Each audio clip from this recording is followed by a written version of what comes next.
Boker Tov à toutes et à tous. Donc nous avons terminé la semaine dernière de travailler sur l'univers de la shtika, sur l'univers du silence.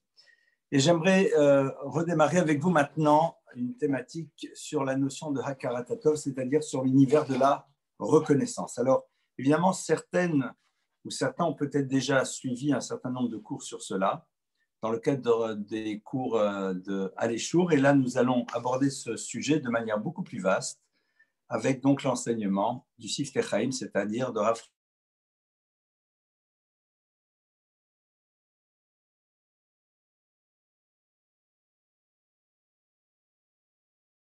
Chaim Fried. Nous savons qu'il y a un univers que l'on appelle l'univers du chesed, du don, de l'altérité dans le rapport à l'autre.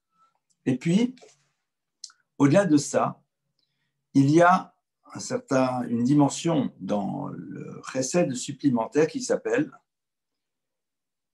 Rabbi Simon Beshem Rabbi Elazar Omer Mi hu she'asa chesed imi shechayavlo.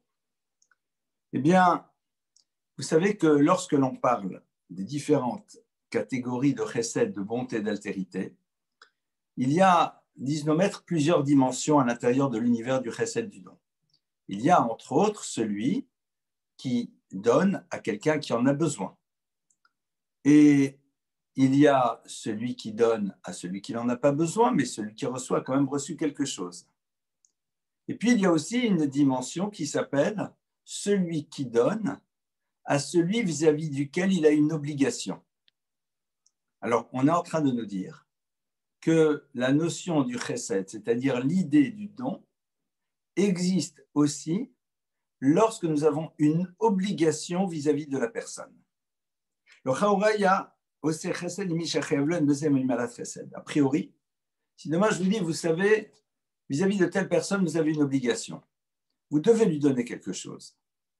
Et à ce moment-là, vous me dites, OK, je vais lui donner. Et je viens vous voir et vous dire, vous savez, quand vous donnez à cette personne ce que vous êtes obligé de lui donner, vous faites un acte de chesed, un acte de don.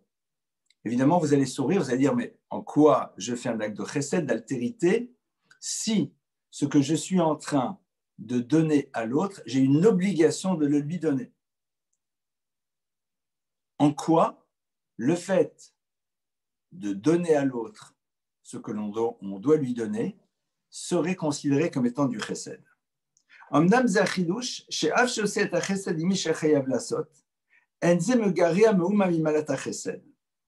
Il faut savoir que c'est ça justement que nos maîtres sont en train de nous dire. Que le fait que nous ayons une obligation vis-à-vis de quelqu'un au moment où on lui donne quelque chose n'enlève en rien le fait que cet acte que nous sommes en train de faire est un acte de don. Pourquoi ?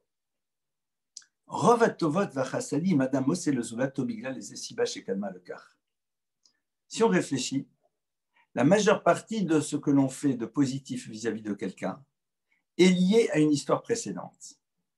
De manière générale, lorsque nous essayons de rendre service, d'être à l'écoute, de donner, de répondre à un besoin, il y a une demande, on constate que la plupart du temps, en amont, il s'est passé quelque chose dans la relation, et c'est cette chose qui est à l'origine du fait qu'aujourd'hui, nous répondons présent à la demande de la personne. C'est la raison pour laquelle on appelle le chesed gomel chesed. Gomel chesed, c'est aussi quelqu'un qui est en train de faire un acte dans lequel il donne ce qu'il est censé donner à l'autre parce que l'autre a déjà fait quelque chose de positif vis-à-vis de lui. אמנם אדם שיש בו תכונה של אנוכיות הוא מחשיב את עצמו ורק את עצמו. ולכל דבר מתייחס בהרגשה שמגיע לו, כלום חייבים לו. ממילא הוא גם לא מרגיש מחויבות להחזיר חסד. Il faut savoir que dans la vie, vous avez deux types d'individus, comme le Rav Dessler le développe très longuement par ailleurs. Vous avez l'univers, pardonnez-moi, des donneurs et des receveurs. Dans l'univers des receveurs, l'individu considère que tout est normal et que lorsque vous agissez positivement vis-à-vis de lui, eh bien, c'est un petit peu normal que vous ayez agi de cette manière. Cette personne-là ne se sentira d'aucune manière redevable. Pourquoi? Parce qu'il considère que c'est normal. Celui qui est dans le principe du don et de l'altérité, celui qui est avant tout un donneur plus qu'un receveur, même lorsqu'une personne lui donne quelque chose et que ce qu'il lui donne semblerait être normal, il ressent vis-à-vis de cette personne un sentiment de hakarat-tov, un sentiment de reconnaissance, parce que qu'on le veuille ou pas, il a tiré profit de ce que cet autre lui a apporté. Et regardons, on va prendre un exemple très simple. On rentre dans un magasin. Dans un magasin, la personne est là pour pouvoir nous vendre. Et quelque part, il va gagner de l'argent grâce à nous. Cette personne-là, au moment où il nous donne l'objet que l'on recherche et que nous allons le payer, nous sommes contents d'avoir reçu cet objet dont nous avions besoin, qu'on le veuille ou pas. Cet objet-là, nous en avions envie. Nous sommes contents de l'avoir trouvé dans ce magasin. Et donc, quelqu'un qui a une dimension de chesed, d'altérité, de bonté à l'intérieur de lui, ressentira de la gratitude vis-à-vis de cette personne qui lui a fourni l'objet pour lequel il a payé et comme il faut, mais néanmoins, concrètement, je vais tirer profit de cet objet que l'autre m'a vendu. Celui qui n'est pas dans l'univers du chesed va peut-être par politesse, parce que ça se fait, dire merci beaucoup monsieur. Pourquoi? Parce que ça fait partie des règles du savoir-vivre. Mais au fond, est-ce qu'il ressent un sentiment de gratitude vis-à-vis de cette personne qui, au fond, n'a fait que lui fournir l'objet dont il avait besoin et pour lequel il a payé? C'est son job, il est là pour cela. Et c'est là où, en effet, nous allons ouvrir à cet univers de la hakarat-tov, de la notion de reconnaissance. Au passage, c'est valable dans tous les lieux dans lesquels nous allons nous retrouver. C'est valable dans le monde du travail, c'est valable dans le monde de la famille, dans les relations humaines, quelles qu'elles soient. Alors, pour mieux comprendre ce qui se joue dans cet univers de la hakarat-tov, nous allons donc ensemble explorer évidemment quelques textes.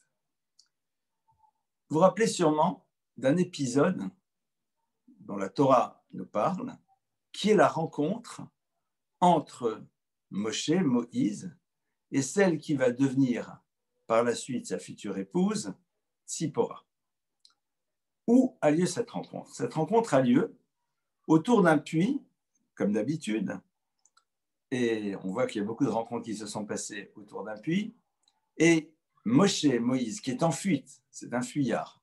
Pourquoi? Parce que le pharaon le poursuit, parce qu'il veut condamner Moïse à mort, parce que Moïse a tué un officier égyptien qui lui-même molestait un juif parce qu'il était l'amant de la femme de ce juif. Enfin, c'est une histoire un peu compliquée là-bas. Et Moshe arrive, voit des bergers qui agressent, qui embêtent des jeunes filles. Il vient, il intervient, et il va donc les sauver, dit le texte. Et lorsque Moshe a fait ce qui était pour lui normal de faire, c'est-à-dire de s'interposer face à quelque chose qui est une injustice, ces jeunes filles rentrent chez elles. Leur père s'appelle Yitro. Elles racontent à leur père ce qui s'est passé. Et quand elles ont fini de raconter à leur père ce qui s'est passé, le texte nous dit Vayomer lahen kirenalo v'yochal elechem. Il leur a dit, mais attendez, cet étranger qui a si gentiment fait son travail, puisqu'au fond c'est normal d'intervenir, kirenalo v'yochal elechem. Allez le chercher et qu'il vienne manger chez nous à la maison.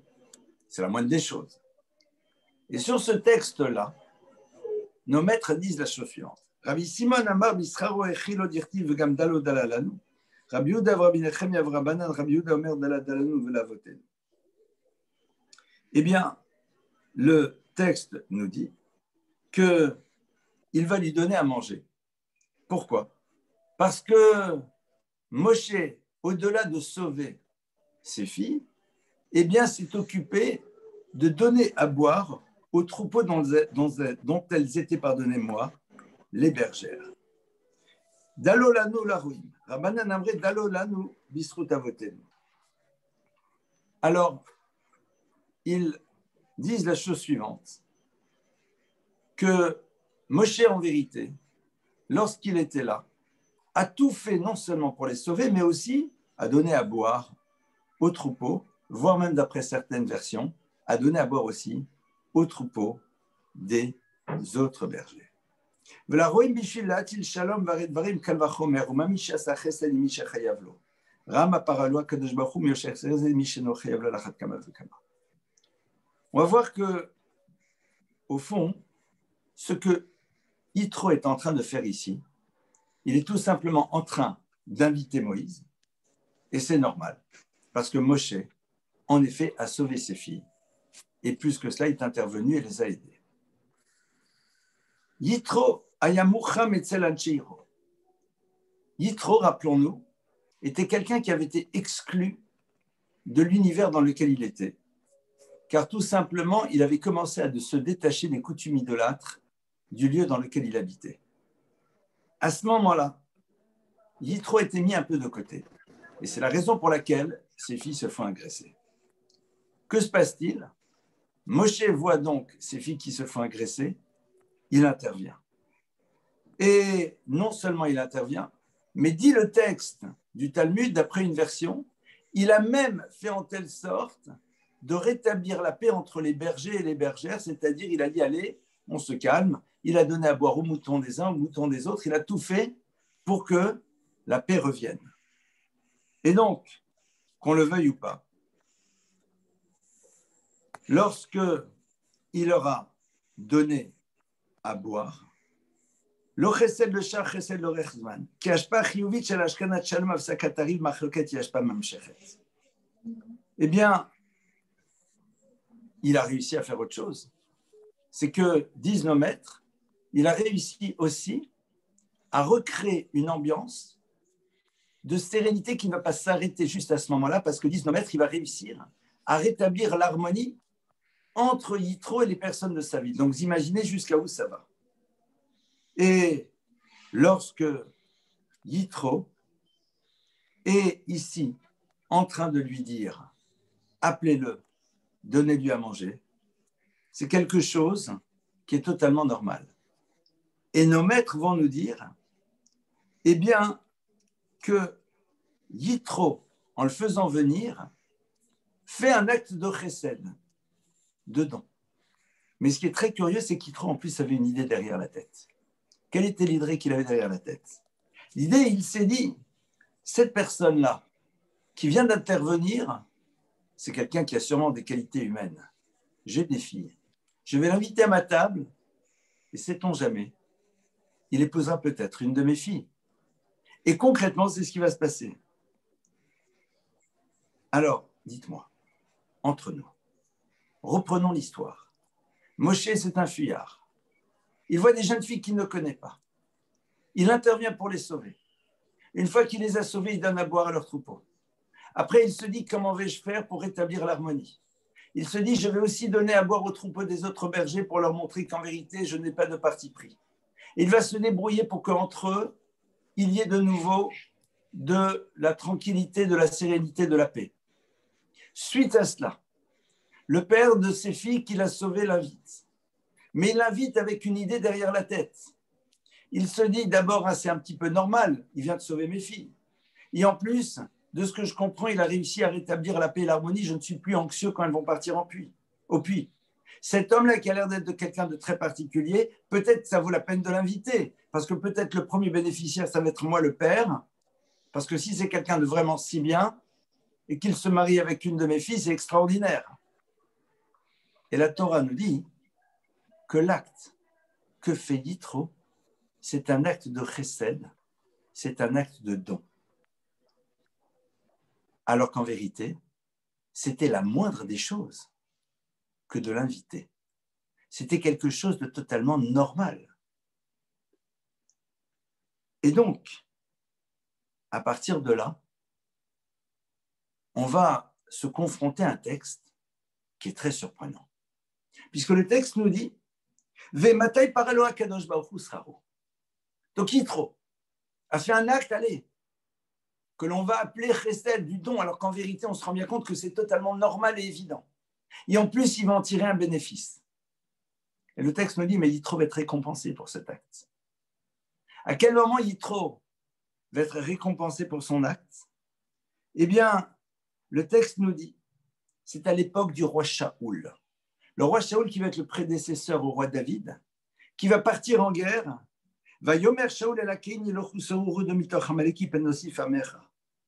Lorsque le roi Shaoul va être en guerre contre le peuple de Amalek, il y a à côté de ce peuple un autre peuple qui est le peuple de Kéni.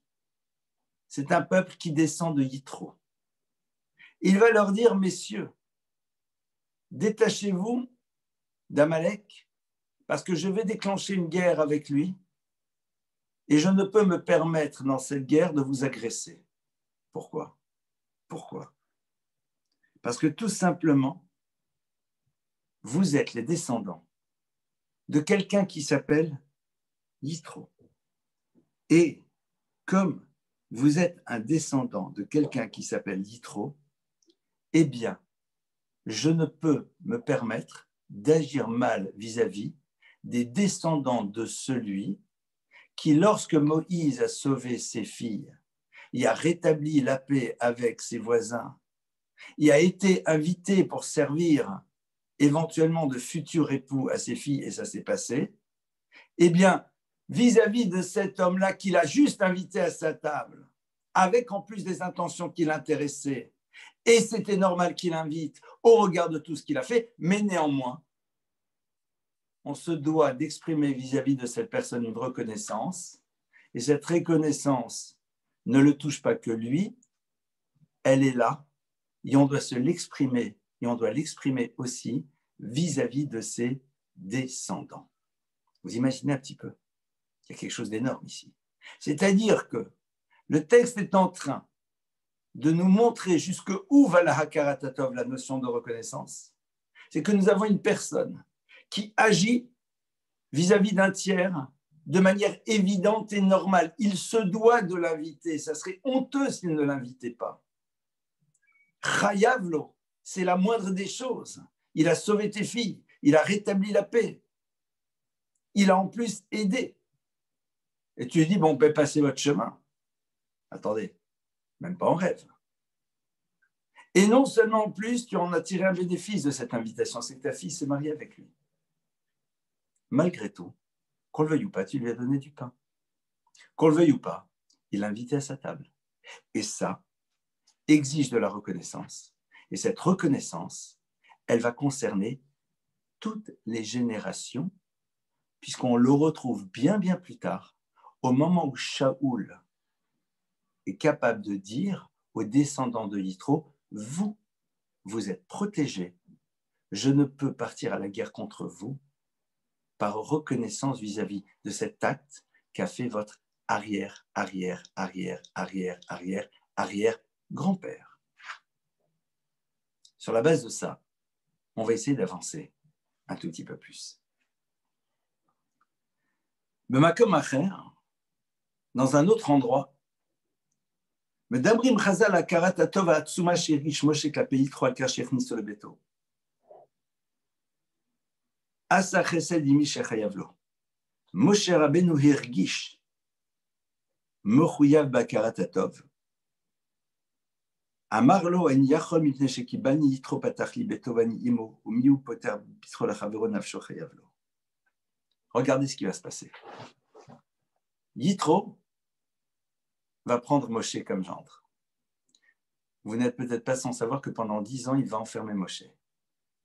De peur que si les envoyés du pharaon qui sont à la poursuite de Moshe le retrouvent, eh bien, ils puissent dire non, je l'ai mis au frais, je l'ai gardé en prison. Donc, vous voyez jusqu'à où ça va. Après seulement, Moshe se marie avec sa fille. Rappelez-vous que quand Moshe repart en Égypte, il a 80 ans. Hein. Et quand il est parti, il avait une vingtaine d'années. Donc, il y a du temps qui se passe. Et Moshe, donc, maintenant, va devoir repartir. Il est marié, il a des enfants et tout.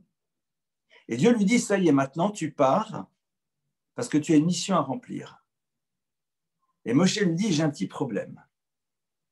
Il lui dit, je ne peux pas partir tant que je n'ai pas demandé l'autorisation à mon beau-père de partir. Mais attends, tu n'as pas 23 ans et tu peux partir. Moshe dit à Dieu, non, je ne peux pas partir. Je sais que le peuple d'Israël est en souffrance. Je sais que tu me confies une mission. Mais, qu'on le veuille ou pas, Yitro m'a accueilli. Et ça, je dois m'en rappeler. Et à partir de là, eh bien, Moshe Rabbeinu va se tourner vers Yitro, va lui dire qu'on lui a demandé de partir en mission. Et à partir de cela, Yitro va le laisser partir et il va se retrouver en effet dans la mission que Dieu lui a confiée. Donc on a ici quelque chose quand même d'assez hallucinant. C'est que lorsque la Torah nous parle de notion de reconnaissance, elle est en train de nous montrer jusqu'où doit aller cette dimension de reconnaissance à l'intérieur de notre vie. Pour nous, évidemment, et on va rentrer un peu plus dans le sujet, c'est un sujet qui va prendre plusieurs semaines. Pour nous, évidemment, la reconnaissance, c'est si quelqu'un nous a sauvés, nous a aidés, nous a fait quelque chose d'incroyable, d'extraordinaire, il n'avait aucune obligation, c'est génial, etc., etc. Mais là, ressentir de la reconnaissance aussi longtemps et être capable, au moment où Dieu te confie une mission, de dire attention, mais j'ai une dette vis-à-vis de cet homme. J'ai une dette, il m'a accueilli, il m'a donné à manger. Ça, c'est en effet ce que l'on est censé vivre nous aussi dans notre existence. Ça veut dire quoi? Ça veut dire que le point d'entrée est de se rappeler que rien n'est normal. Rien n'est normal. Que chaque acte que l'autre fait vis-à-vis de nous, même si cet acte, nous considérons qu'il est normal, voire même que l'autre a une obligation de le faire, morale, éthique, basique, ça fait partie des règles de savoir-vivre. Enfin, c'est la moindre des choses. Il ne manquerait plus que ça. Tiens, quoi qu'on dise, il ne va même pas l'inviter, il va laisser passer son chemin. C'est honteux. Donc, quand il le fait, mais attendez, mais c'est normal. Ce n'est pas que Moshe dit merci. Moshe dit, des dizaines d'années après, au regard de ce que cet homme m'a fait, je ne peux me permettre de quitter le lieu dans lequel je suis depuis toutes ces années sans lui en parler auparavant.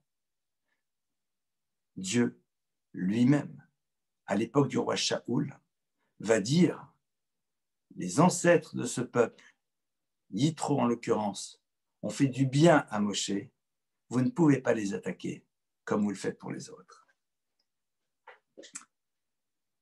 Alors, on va essayer de rentrer encore un petit peu plus loin à l'intérieur de ce sujet, à travers un certain nombre d'autres enseignements que nous trouvons dans les textes. Nous avons dans l'histoire un événement aussi très surprenant, qui est celui dans lequel notre ancêtre Abraham va intervenir pour la ville de Sodome et Gomorrhe. Rappelons-nous, la Torah nous dit à propos des gens de Sodome, Anshe Sodome, Ra'im v'chataim lachem me'od. Les gens de Sodome sont Ra'im, sont mauvais, v'chataim et fauteurs, devant Dieu, me'od beaucoup. Ils sont extrêmement fauteurs. D'accord? Et Dieu donc annonce à Abraham et lui dit, Abraham, tu sais, Sodome et Gomorrhe vont être rayés de la carte. Terminé.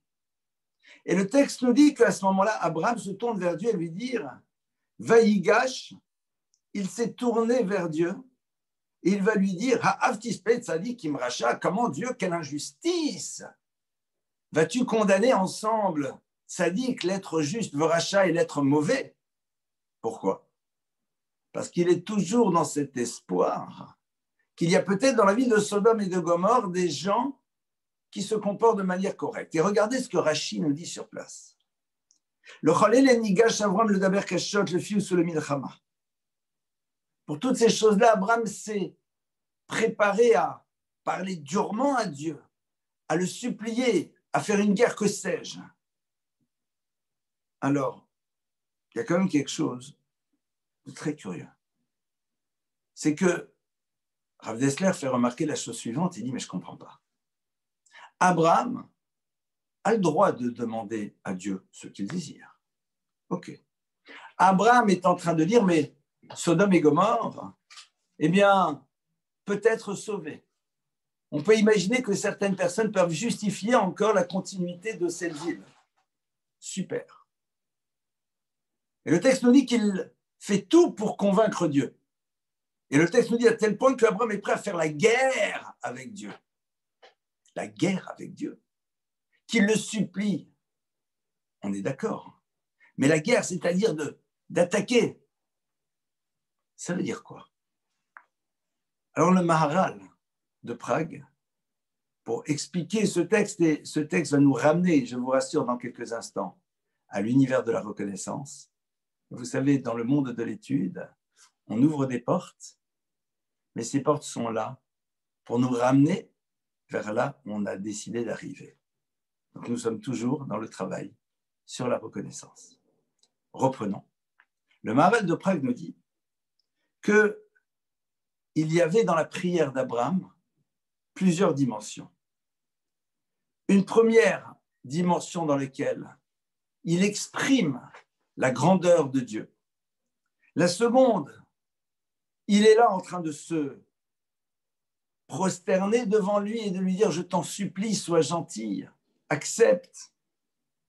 Et la troisième, c'est une forme de guerre dans laquelle il dit à Dieu « Mais c'est pas juste, c'est pas normal, pourquoi tu fais ça ?» Première, c'est Dieu. Combien on doit exprimer vis-à-vis de toi, en effet, cette dimension exceptionnelle de ce que tu es, le créateur de l'univers, enfin tout ce qu'on peut dire sur Dieu. Seconde dimension de Dieu, mais vraiment, sauve-les, sauve-les, sauve-les, je t'en supplie, sauve-les. Et la troisième, mais qu'est-ce que tu fais? Mais c'est honteux, mais c'est pas normal. Mais pourquoi? Mais c'est pas juste. Mais il y a des gens bien là-dedans. Pourquoi tu les condamnes? Waouh! Vous imaginez, comme ça dit le Maharal, qu'Abraham va se battre.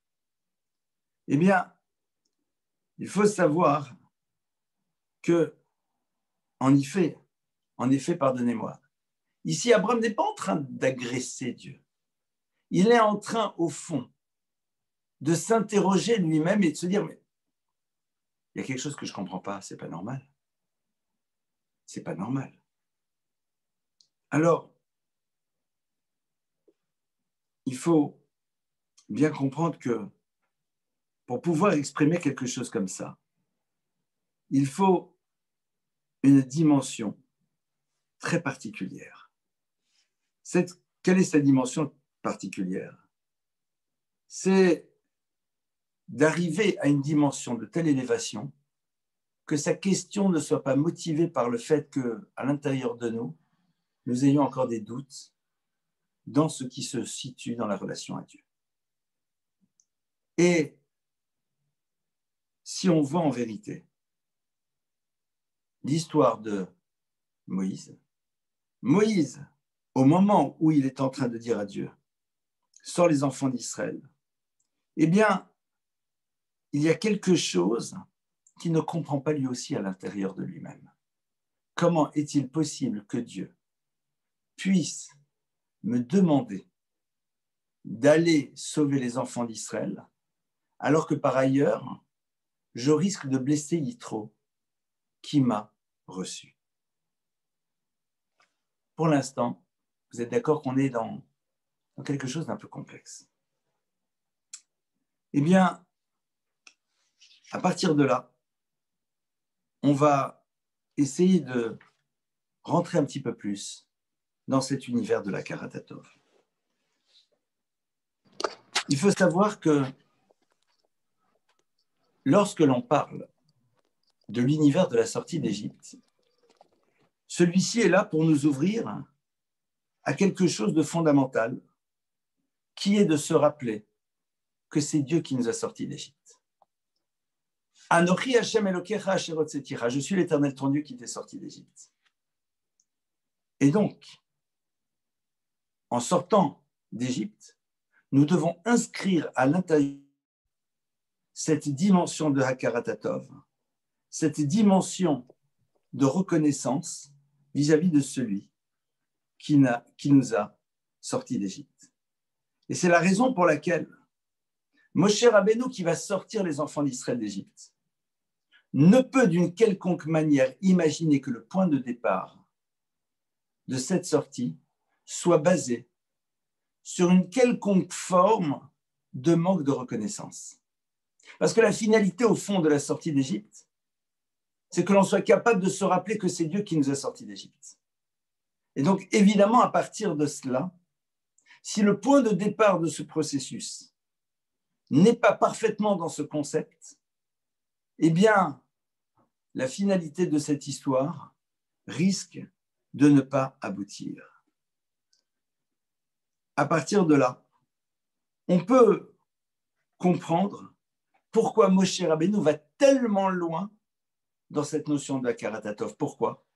Parce qu'il faut que cette dimension soit présente de manière la plus parfaite chez celui qui va engager le processus pour pouvoir sortir les enfants d'Israël d'Égypte et les amener à inscrire cette dimension de reconnaissance à l'intérieur d'eux-mêmes pour que celle-ci soit présente tout au long de leur existence. On va donc reprendre ce qu'on vient de voir. Et évidemment, vous vous doutez bien que nous allons à un moment pénétrer l'univers de la Karatatov par rapport à notre propre histoire, par rapport à ce que nous devons faire à l'intérieur de notre vie.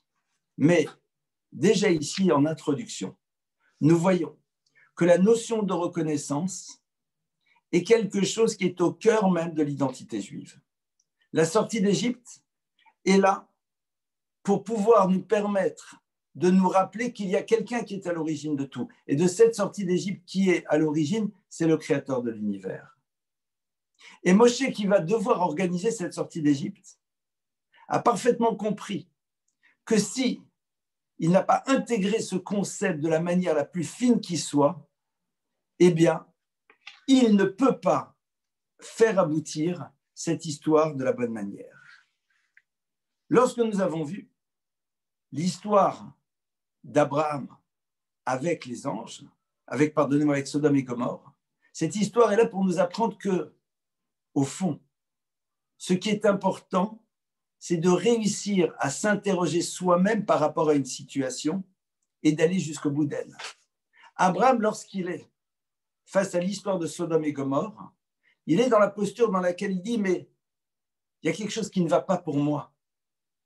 Comment je peux imaginer à un moment que dans un lieu dans lequel il y aurait peut-être des personnes qui sont des personnes bien, on puisse les faire disparaître parce qu'il y a des personnes qui fonctionnent mal. C'est quelque chose de très surprenant. Cette idée-là, de savoir s'interroger soi-même par rapport à une situation, c'est exactement celle que Moshe met en place.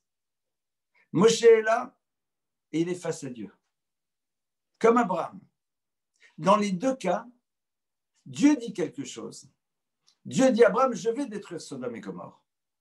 Dieu dit à Moïse, tu dois partir sortir les enfants d'Israël. Donc on a une parole divine face à un humain. L'humain, normalement, face à cette parole divine, doit être capable de se dire, ok, puisque Dieu me demande de faire cela, c'est ce que je vais faire. Salut tout le monde. On va voir que pour Abraham comme pour Moshe, il y a quelque chose qui se passe. Dans les deux cas, il s'interroge par rapport à la demande de Dieu. Non pas pour la remettre en cause, mais pour se dire, il y a quelque chose ici qui me pose problème à moi dans ma dimension humaine. Et cette dimension-là qui me dérange, je me dois de l'exprimer vis-à-vis du Créateur. Abraham, ce qui le dérange, c'est cette idée qu'il puisse y avoir quelque chose d'injuste. Il sait que dans l'absolu, évidemment, si Dieu lui dit il y a quelque chose qui est juste, mais lui-même n'arrive pas à le comprendre. Il dit, mais c'est dans mon système à moi, il y a un problème. Abraham peut le dire parce qu'Abraham, en vérité, est quelqu'un qui est arrivé à un tel degré que l'interrogation qu'il a est une interrogation totalement pure, la plus limpide qui soit. Et Dieu lui répond, il lui dit, tu as raison. S'il y avait en effet 10 personnes qui peuvent tout changer, évidemment que les choses ne se seraient pas passées comme ça. Mais sache qu'il y a un moment où les choses deviennent totalement impossibles. Abraham l'entend. Dans le même principe, Moshe dit, Dieu me dit de partir, de quitter le lieu dans lequel je me trouve, d'aller sauver les enfants d'Israël. Super. Mais moi, j'ai un problème par rapport à moi-même, qui est dans le même principe qu'Abraham, mais dans un autre domaine. Mais on peut abandonner quelqu'un qui nous a accueillis il y a 60 ans, au moment où on était en fuite, et qui nous a donné du pain, même si cette personne-là, et c'était normal qu'il nous accueille parce qu'on a sauvé les filles, on a remis la paix, et en plus on s'est marié avec une de ses filles après, donc ça l'intéressait dès le début. Mais dans l'absolu, on peut faire une chose comme ça. Et moi, j'ai dit non, on peut pas. Il a dit non, mais je suis désolé, moi j'ai quelque chose que je ne comprends pas. Évidemment, si tu le dis, je vais le faire. Et Dieu ne s'oppose pas. Dieu ne s'oppose pas. Ça veut dire quoi? Ça veut dire que la Torah attend de nous que l'on soit capable de s'interroger sur ce qui est en train de se passer et de savoir si ce qui est en train de se passer, c'est quelque chose qui est juste et quelque chose qui est normal.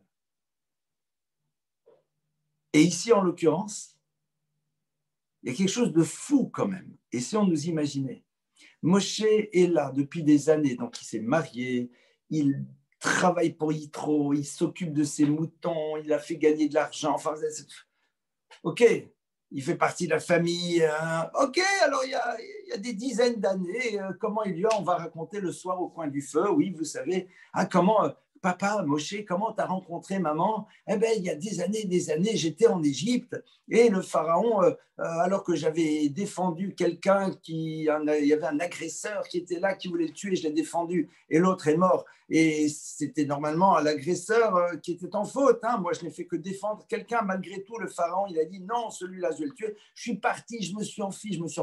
Tu sais, ta mère était là et elle était avec ses sœurs et elles amenaient les moutons. Et comme ton grand-père, à l'époque, eh bien, était très mal vu par les gens de la ville, moi, je ne savais pas, mais moi, je vois une chose pareille. Alors, je suis venu, dit, oh, c'est quoi cette histoire? J'ai sauvé. Et puis après, je me suis rendu compte qu'il y avait une tension. Je me suis dit, bon, alors, est-ce qu'on peut peut-être calmer cette tension? Donc, ce que j'ai fait, c'est que j'ai réussi, en fin de compte, à donner à boire à tout le monde et je les ai calmés. Puis après, bon, comme j'avais sauvé ces filles, ton grand-père, il m'a dit, viens à la maison, venez prendre un repas. Et puis là-bas, j'ai rencontré ta mère et puis on s'est mariés.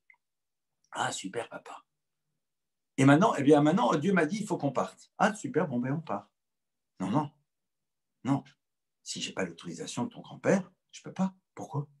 Mais c'est Dieu qui t'a demandé. Non, mais attends, ça ne se fait pas. Tu t'imagines? Il y a près de 60 ans, il m'a accueilli. Non, mais papa, mais il t'a accueilli. Mais attends, mais j'espère bien qu'il t'a accueilli. Tu as vu tout ce que tu as fait grâce à toi. Il a eu la paix de nouveau. Grâce à toi, ses filles n'ont pas été agressées. Grâce à toi. D'accord, c'est vrai. Mais il m'a quand même accueilli à sa table. Il m'a donné une assiette de soupe. Vous imaginez un peu le dialogue?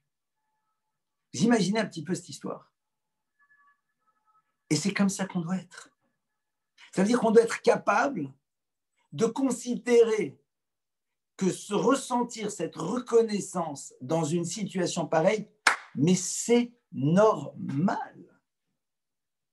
On n'est pas du tout en train de dire « Waouh, Moshe était un homme d'une dimension incroyable, merveilleuse, fabuleuse. » Vous imaginez quelle sensibilité particulière. Il était capable, près de 50 ans après, de se rappeler que 50 ans auparavant, eh bien, il avait été accueilli, On dit quoi? Il était accueilli, le pauvre, il était perdu, on l'a cherché. Non. On l'a accueilli, mais c'était normal. Pardonnez-moi si j'insiste et je suis un peu pesant, mais je crois que la difficulté qu'on a, c'est que même si on est enthousiasmé de voir cette attitude, mais est-ce qu'au plus profond de nous-mêmes, on considère que, j'espère bien, il ne manquerait plus que ça. Quoi, je sais que tu vas partir au bout de 60 ans et tu ne vas pas dire est-ce que tu m'autorises, mais pourtant il t'a accueilli, hein? Attends. Essayons de nous rappeler. Essayons de nous rappeler dans nos univers à nous. Dans nos univers à nous. L'autre, tu l'as accueilli, tu t'es occupé de lui, tu lui as donné. Et l'autre, un jour, il dit ouais, bon, écoute, j'en ai marre, je pars. Pourquoi? Parce que tu ne réponds pas totalement à ce que je veux, ou alors parce qu'il y a quelque chose qui ne m'a pas plu, tant pis, je me débrouille tout seul, je m'en vais. Attends, je ne vois pas pourquoi, hein, je lui dois rien. Non, mais attends, c'est lui qui t'a fourni ton travail? C'est lui qui t'a accueilli? C'est lui qui t'a... Ah! Non, mais attends, mais alors, il en tire profit, hein? Oui, et donc? Vous imaginez un petit peu comment on réagirait par rapport à ça? Vous imaginez un petit peu? Pour nous, on ne comprendrait même pas ce qu'on nous veut. Dit quoi? Quoi, je lui ai demandé l'autorisation? Mais attends, mais tu te moques de moi? Mais je lui dois rien. Je lui dois rien. Bien sûr que tu lui dois. Bien sûr que tu lui dois. Il t'a donné quelque chose. Et cette chose, même si tu considères qu'elle était normale, tu l'as reçue. Concrètement, tu l'as reçue. Tu étais bien content, oui ou non? Alors ça crée des obligations. La sortie d'Égypte, la construction de l'identité juive, c'est de réussir à nous retrouver à l'extérieur d'un pays dans lequel on peut dire, mais qu'on le veuille ou pas, c'est quand même Dieu qui nous a amenés en Égypte. Qu'on le veuille ou pas. Alors pourquoi il nous a amenés? Pour différentes raisons. L'Égypte, c'est le lieu dans lequel se façonne l'identité juive, c'est le creuset de l'Égypte. Il y a plein de raisons. Après, il nous sort, mais j'espère bien. En plus, attention, hein, Dieu l'avait dit à Abraham. Il a dit, sache qu'ils iront en Égypte. Et puis après, à ce moment-là, eh bien, qu'est-ce qui se passera? Je les sortirai. Donc c'est normal, Dieu s'était engagé.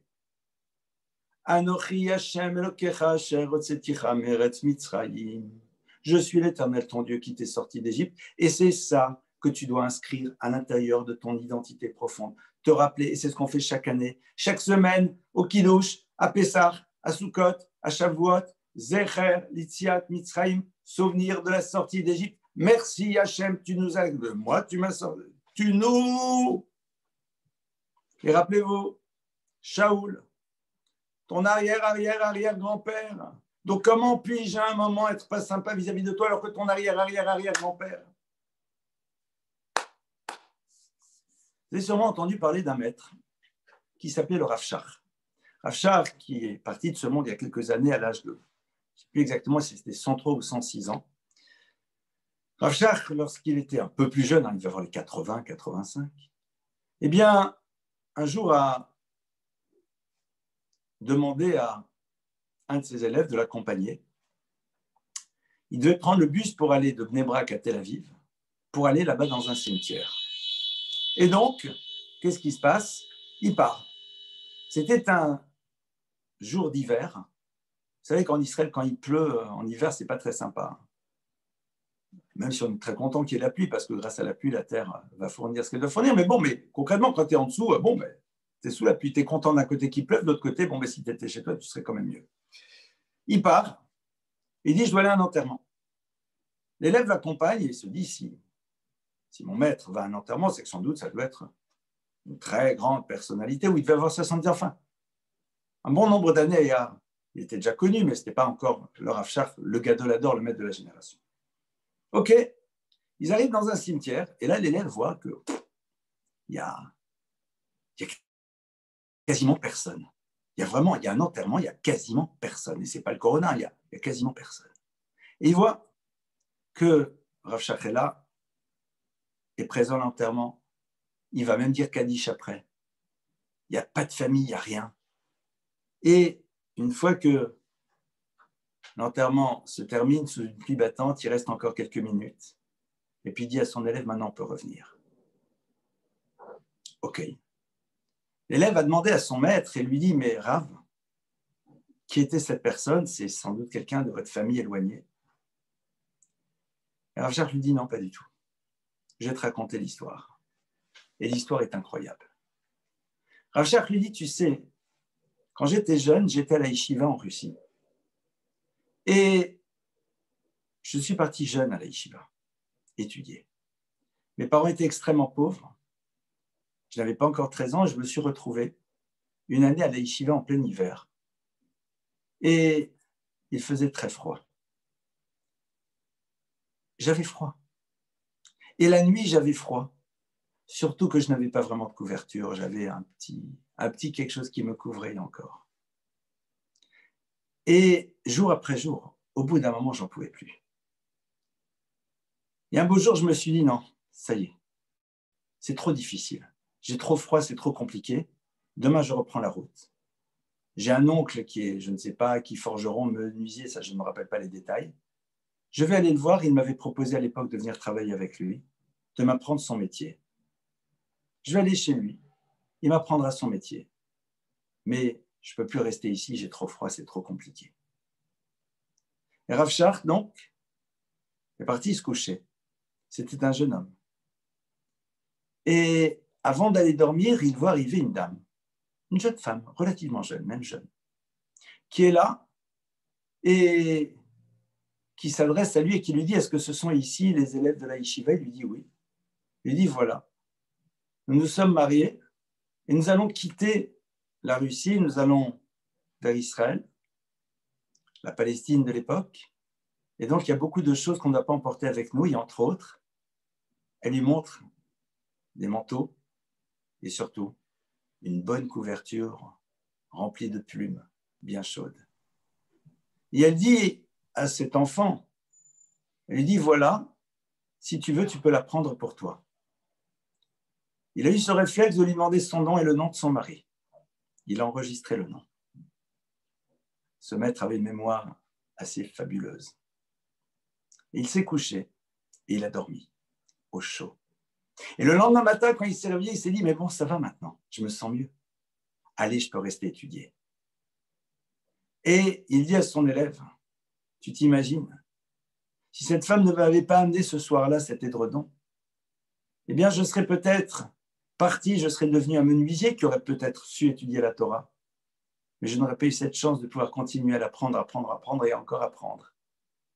Et devenir ce que je suis aujourd'hui. Et le Rav continue et lui dit, je me rappelais du nom de cette femme. Et lorsque je suis arrivé en Israël, puisqu'elle m'avait dit qu'elle partait en Palestine, eh bien, j'ai réussi à la retrouver, où elle était. Évidemment, je suis parti la remercier, elle et son époux. Mais je savais où ils étaient. Et je prenais des nouvelles. Elle a perdu son époux.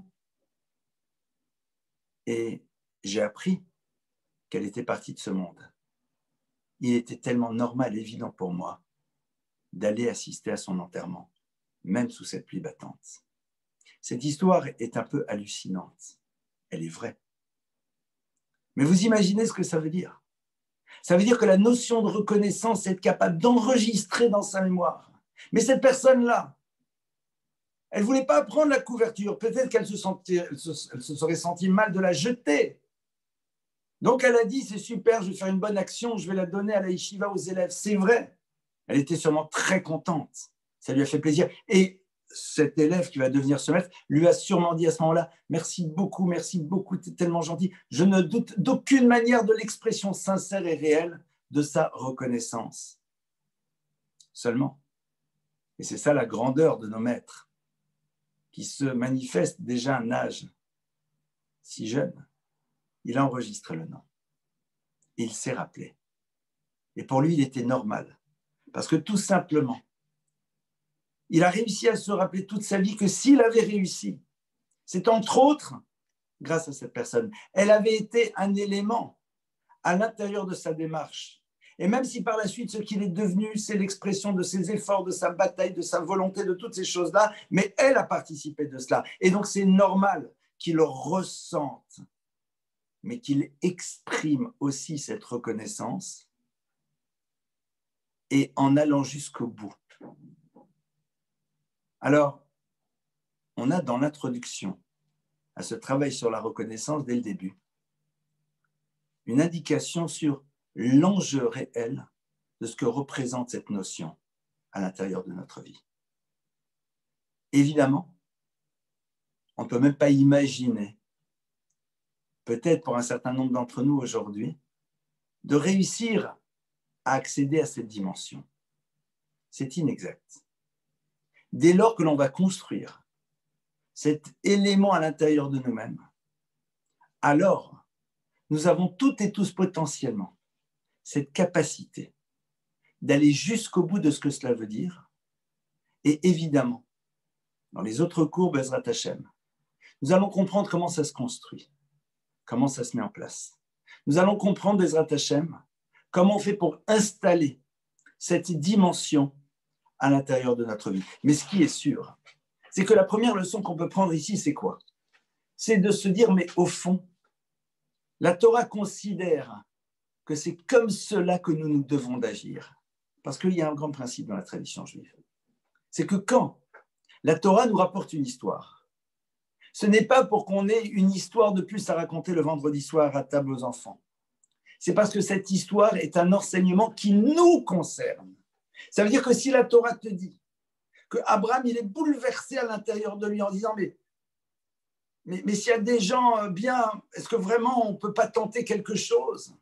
C'est-à-dire de se dire, bon, 90%, 95%, ça ne va pas, mais il y a quand même un peu de truc qui va bien. Vous imaginez un petit peu ça, c'est au niveau collectif, imaginez au niveau individuel vis-à-vis de quelqu'un. Attendez, mais dans cette personne, ne me dites pas qu'il n'y a rien qui ne va pas bien. Ne me dites pas que tout va mal. Ne me dites pas qu'il n'y a pas des choses quand même qui peuvent être à l'origine d'un changement et d'une transformation et que ça vaut la peine quand même de continuer à travailler, d'intervenir. Dis-moi dans ton couple, ne me dis pas que tout va mal, il y a sûrement des choses encore qui vont bien. Est-ce que tu ne penses pas que ces éléments qui vont bien peuvent justifier le fait qu'on peut peut-être tenter encore et essayer de faire un travail? Tu ne penses pas, non? Comme Abraham dit, pas à Dieu, parce que Dieu, il sait ce qu'il fait, mais Abraham dit, mais pour moi, je n'arrive pas à imaginer que si encore 10% qui va, qu'on ne puisse pas encore tenter quelque chose. Moshe Rabbeinu, il a la même chose. Il dit, je ne peux pas imaginer qu'à un moment, eh bien, quelqu'un qui m'a reçu il y a tellement d'années, je ne puisse pas ressentir de la reconnaissance. Ce n'est pas possible. Donc, si on nous le dit, c'est que ça nous concerne. Évidemment, et vous le savez parfaitement, on a souvent tendance à voir dans la complexité et la difficulté d'aboutir à un résultat aussi beau que celui que l'on vient de décrire, une forme de prétexte pour ne pas commencer à élaborer une démarche qui peut nous amener à cela. Certaines personnes vont dire, mais attendez, oui, d'accord, bon, d'accord, ouais, ok, d'accord. Abraham, Moshe, super, mais moi, laisse tomber. Déjà, je dis merci à la personne qui me sert, c'est déjà bien. Je dis merci à ma femme, je dis merci à mon mari, je dis merci aux gens, je dis merci et je le dis avec sourire. Ça va, c'est bon. Ressentir, ce sont des choses. Et qui fait que, quoi, le petit-fils de l'autre, tu veux dire, attends, comment tu veux? Si la Torah te le raconte, si la Torah te rapporte cette histoire, c'est que la Torah considère que nous sommes toutes et tous concernés et que de manière ultime, c'est vers cela que nous devons tendre. C'est-à-dire que nous avons ici le drapeau, non pas de la fin de course, parce que la course ne s'arrêtera jamais, Bezrat Hashem. C'est un mouvement perpétuel. Mais nous avons ici un objectif. Ça veut dire quoi? Ça veut dire, et ça c'est quelque chose qui va être extrêmement important, dans l'univers du développement personnel et du travail sur soi pour la Torah, l'objectif est très très haut, extrêmement haut. Et le fait qu'il soit extrêmement haut révèle que nous pouvons y accéder et que c'est dans le domaine du possible. Et donc à partir de cela, nous devons voir dans le mouvement quelque chose qui nous permette d'installer une certaine dimension pour accéder à une dimension nouvelle. Tu arrives déjà à dire merci, alors que c'est normal, d'après toi, c'est déjà colossal. Tu ne le ressens pas pour l'instant, on aura toujours le temps de voir à quel moment tu vas le ressentir. Et cette notion de reconnaissance, elle va être valable. Pas juste dans le rapport à l'autre, mais elle va être valable aussi dans le rapport au monde, dans le rapport à la nature, dans le rapport à toutes ces choses-là, parce que c'est ce que l'on va voir un peu plus tard.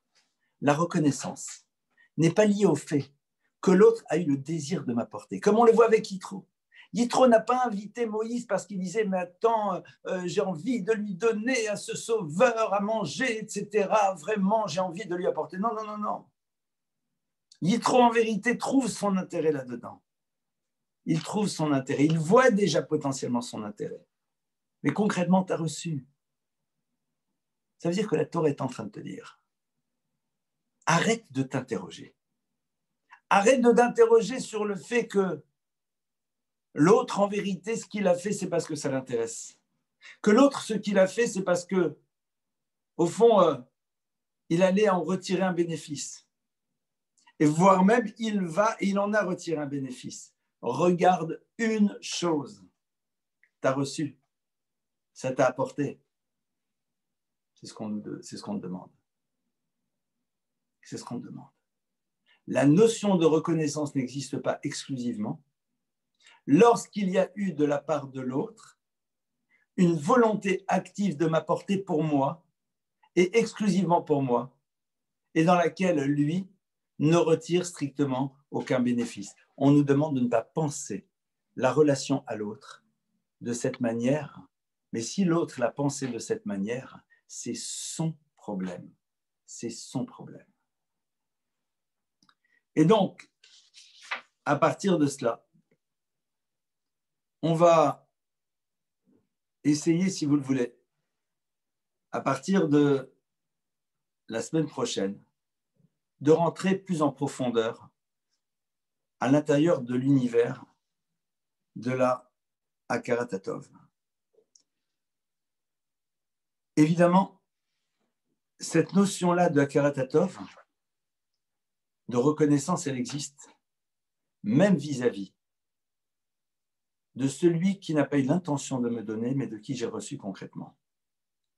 Et de la manière la plus ultime qui soit, et c'est avec cela qu'on va conclure, eh bien, on le voit justement dans un épisode lié à la sortie d'Égypte. Rappelons-nous. Dieu dit à Moshe, ça y est maintenant, tu vas devoir faire ces fameuses 10 plaies.